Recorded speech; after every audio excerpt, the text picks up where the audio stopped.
Hi friends, Krista here. Thanks for stopping by Books and Jams. Today I am here to kick off my March project of reading like a BookTube friend. And this month I'm going to be reading like Amanda from The Curly Reader.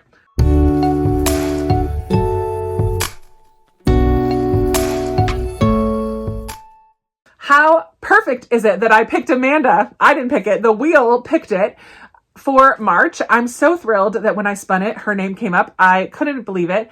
I already have middle grade books picked out that Amanda has read and loved, and I purchased because she loved them.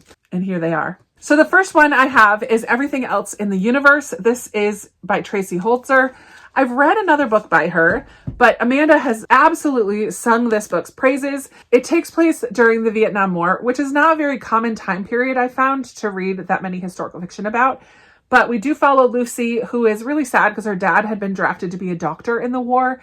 And then when he ends up coming home, he's very different from when he left. And then she also makes friends with this young boy, Milo, who has his own secrets. And they find a Purple Heart in a soldier's uniform. And they have to track down this missing person, possibly. I'm just very excited to read this because I know how much Amanda absolutely loves it and wants so many other people to read it because it has been under the radar. Then a book that Amanda read last year for middle grade March is When the World Was Ours by Liz Kessler. This is going to be a World War II historical fiction taking place in Vienna, Austria. 1936. Three friends, Leo, Elsa, and Max, spend a day together unaware that Europe is kind of collapsing around them, and their lives take them in different places to Germany, England, Prague, Poland. Will they ever find their way back to each other? I'm going to have to read it to find out. I know she absolutely loved that one. And then another one that she loved was The Length of a String by Alyssa Brent Wiseman. And in this one, we follow a young girl who's been adopted, Imani. She's been adopted by Jewish parents, lives in Baltimore, but she always kind of wondered where she comes from. She's a young Black girl. Her mom's grandmother, Anna, passes away, and Imani discovers an old journal, and it's Anna's diary from 1941, the year she was 12 and fled from Nazi-occupied Luxembourg all alone, sent by her parents to seek refuge in Brooklyn, New York. So I'm really excited about this one. It's going to deal with adoption, but also have World War II elements to it, and a Jewish family and a young Black girl. I just feel like there's going to be so much in here that I am going to love. I can't wait to read it. And then the fourth book, I did pick 4 for Amanda because I can't help myself with middle grade. But also, I don't even know if she's read this. And I haven't talked to her about any of these because I already knew which ones I was going to read for her. But my fourth one is The Prophet Calls by Melanie Sumrow. It's going to follow a young girl named Gentry who lives inside a polygamous community confined by a wall that keeps out the rest of the world. I know Amanda absolutely loves books that are centered around cults, and I think this is going to be one of them. So whether or not she's read it, I'm not sure, but I do know that it's a very Amanda book. When I see it, I think, oh, Amanda should read this, or Amanda might have read this, because it's middle grade and it's a book about cults. So I'm in it. So these are the 4 books that I will be reading like Amanda. They are not on my March TBR, but they will be read during the month of March. Hopefully I can find some of them on audio, and I will keep you posted as I read them and let you know what I'm thinking along the way. Hello. I have finished my first Read Like Amanda book, and it was The Prophet Calls. I'm at work and I don't have it with me because I finished it last night. So there's a picture, but I really liked this book. It was gripping and disturbing in a lot of ways.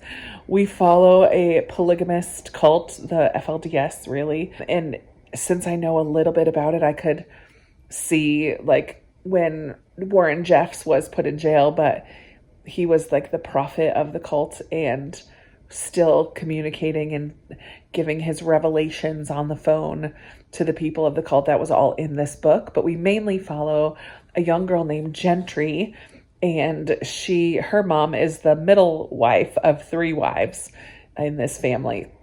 And there's a ton of kids. But her mom, I think, was raised outside of the cult.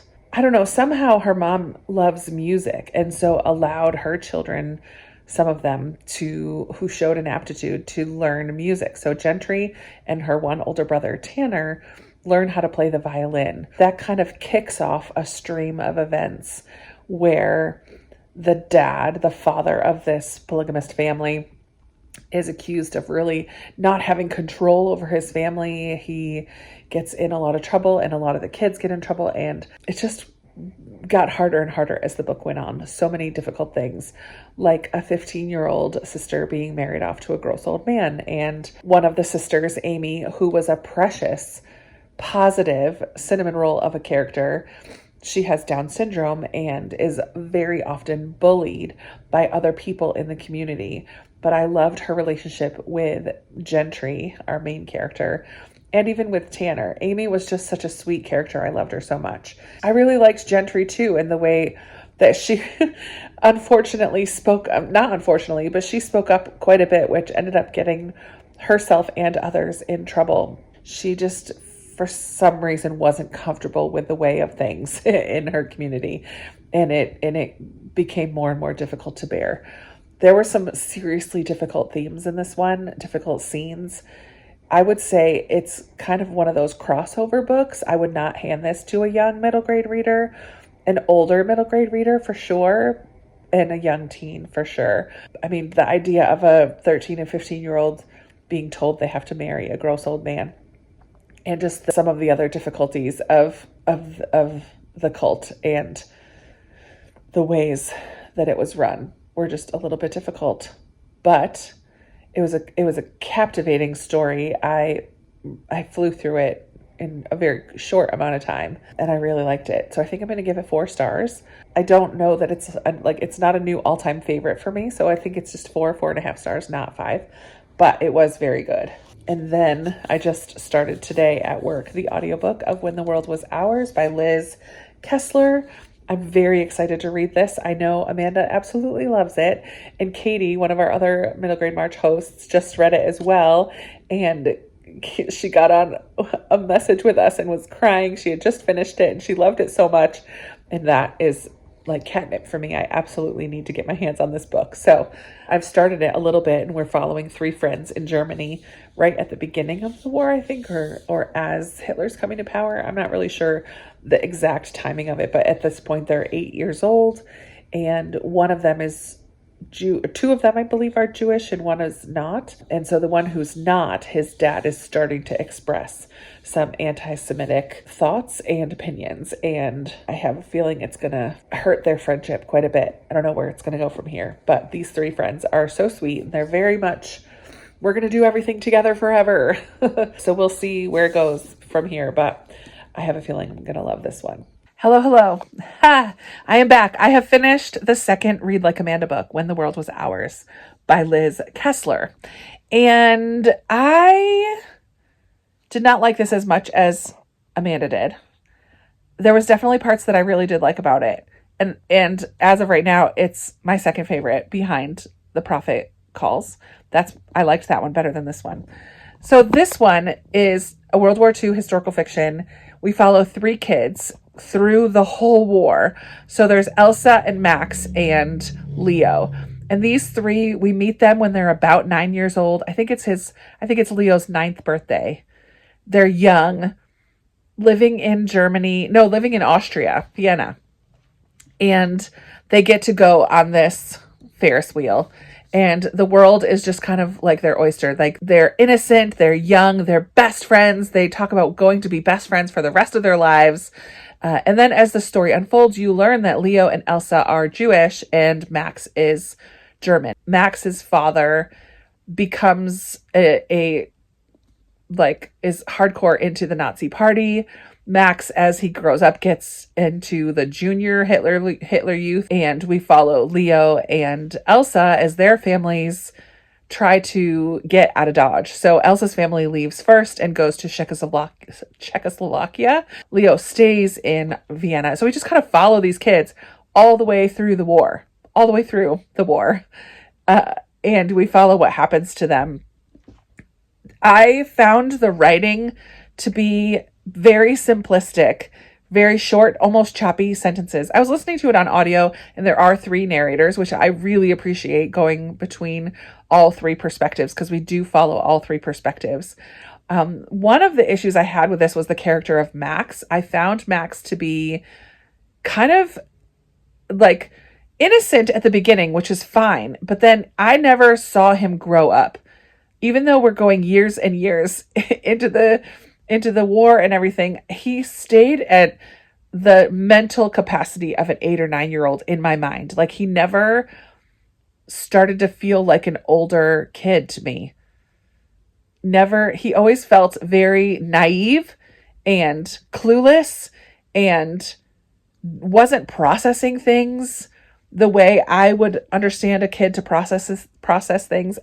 I know every kid is different, and that's fine. But the character of Max really frustrated me because I didn't feel like it was very realistic. And his dad was a jerk, Nazi jerk, which is understandable because those were in existence for sure. This book did make me cry for sure. It was 2 different scenes that I read. One was crying, pulled myself together, read another. And unfortunately, I didn't get to film it because as I was reading this last night and finishing it up on audio, my phone died. I just went right up until I didn't want to move out of my chair to go plug in my phone. So my phone died and I finished it in print and stayed up a little bit too late. I liked it. I didn't love it. And the one character just didn't feel realistic to me. I did love the reoccurrence of this photograph that they had taken on that day on Leo's 9th birthday. I think it was Max's 9th birthday or Leo's 9th birthday, when they got to go up in the Ferris wheel and the world was kind of laid out before them and felt full of promise. And all of them had a picture from that day that showed up later in the story and was very important to them. And I just thought that was pretty cool. And yeah, there was definitely things I liked about it, but I think overall I'm going to give this a 3.5. I don't know. It always bumps up when I get emotional. So it was more like a 3, but then by the end I'm like, okay, is it a 3.5? I didn't mind the writing as much when I read it in print. It just was when it was on audio, it felt very short and choppy to me. Even though I didn't mind the narrator's voices, it was just the writing style, I think. I don't know. Not as huge of a hit for me as it was for Amanda, but I'm glad that I read it for sure. And that's that. So now I'm going to move on to another one, except I'm not going to do it for a few days because it is a weekend of Newbery books for me. So I have to wait till early next week to read the other 2. I will check in later. So I just read my 3rd Read Like Amanda book, Everything Else in the Universe, and I loved it. This is by Tracy Holzer. It was fabulous. Fabulous. I'll talk more about it in the morning, but just know that I cried my eyes out a couple different times towards the end. It had me going. It really had me going. It's set during the Vietnam War and talks a lot about what that was like for soldiers coming home, for people who were protesting, for families of those coming home injured and with PTSD. Oh, those worried about the draft. Oh my word, it dealt with so many different things about that time period. This one is set in 1971. Oh, we follow little girl Lucy and her friend Milo, and I loved it so much. I'll talk about it a little more in the morning, but it's getting late and I really need to go to bed. But it was so good. I need more people to read this book. All right, so it's time to wrap up my Read Like Amanda project. I read 3 books. I was hoping, because it was middle grade March, I was hoping to get through 4. And I do really still want to read The Length of a String. And I know Amanda really, really, really wants me to read it. But the month is over. Now it's April. It's time for me to move on. But this will get read soon. So it'll be in a wrap up soon. I just didn't get to it in March. Sorry. Sorry, Amanda. But I did read 3 other books like Amanda. So I've already talked to you about them. The Prophet Calls by Melanie Sumrau. When the World Was Ours by Liz Kessler. And then just the other day, I finished Everything Else in the Universe by Tracy Holzer. I didn't talk about this one too much, so let me take a minute here to do that. In this one, we follow these 2 kids, Lucy and Milo, and it's taking place during the Vietnam War. Boys and men are still getting drafted, and Lucy's dad was drafted. He's a doctor, and he was sent to Vietnam to be a doctor on the front lines, and comes home before the year is out because he had an injury. And that happens kind of near the beginning of it. And he's just not the same when he comes home. And Lucy just keeps waiting and wanting him to be how he was before. She wants to really help and tries to do everything she can to help her dad and get her family back together. She's struggling all the way through this, not only with grief about how things are now, but just feeling a little bit of disconnect with her family, her big, huge, fun Italian family. I loved the big Italian family in here. But early on in the book, she meets Milo, who is visiting his grandmother for the summer. And he kind of is watching on his bike from behind the bushes when the dad comes home. And then later she finds him in her spot along the creek that she considers her garden. She finds him there and they kind of butt heads a little bit, but then become really good friends. And while digging in that garden, they find a helmet and some pictures, and they want to try to track down the veteran who these things belong to and deliver them to this man's family. And so to do that, they ask for help from this kind of camp that is set up for Vietnam vets, where men come to have like a group therapy meeting, but also to play chess and have some food together. It's kind of like a VFW, early stages of a VFW, because a lot of the American Legions and VFWs at the time were not really willing to welcome Vietnam vets. And this book really does such a good job of capturing so many different perspectives on the war, how some people were really fighting for peace, but by hurting and throwing things at vets as they were coming home. And then the side of things where the draft was happening and young men were just terrified that their number was going to get pulled or whatever. And this book really does a good job of showing a little bit of all sides of things, of all those different trains of thought during the war. I thought this book was so beautiful. There were some phrases and some ways that were lines that were written that were just really, really deep and meaningful. And yet Lucy and Milo were just kids, and they were captured so well as just kids trying to deal with all of the emotions of everybody around them. Oh man, there was a part in this book towards the end that just had me sobbing. I messaged Amanda right away when I finished. I'm like, why don't more people know about this book? This book is so, so, so good. It's so good. I thought this was a phenomenal read. I thought the writing was fantastic. The story was different and fantastic.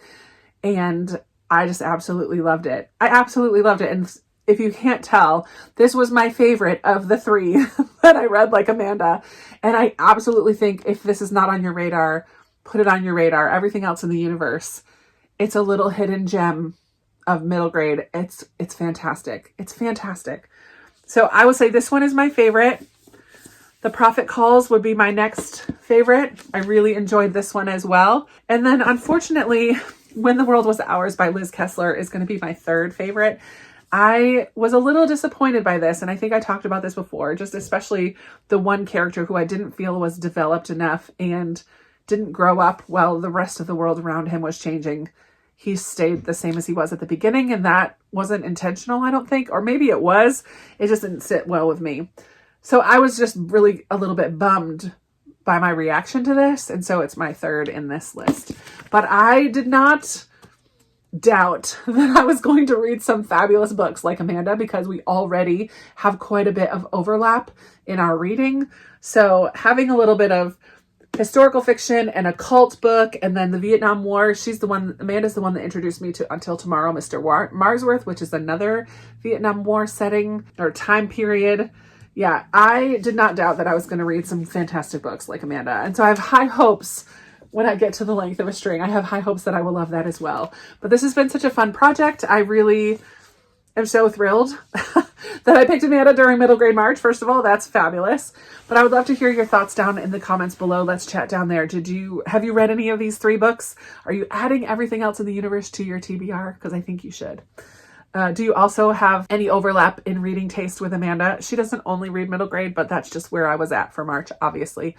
And that's going to be it for today. Thank you so much for watching. I really appreciate you being here, and I look forward to talking with you in another video very soon. Bye.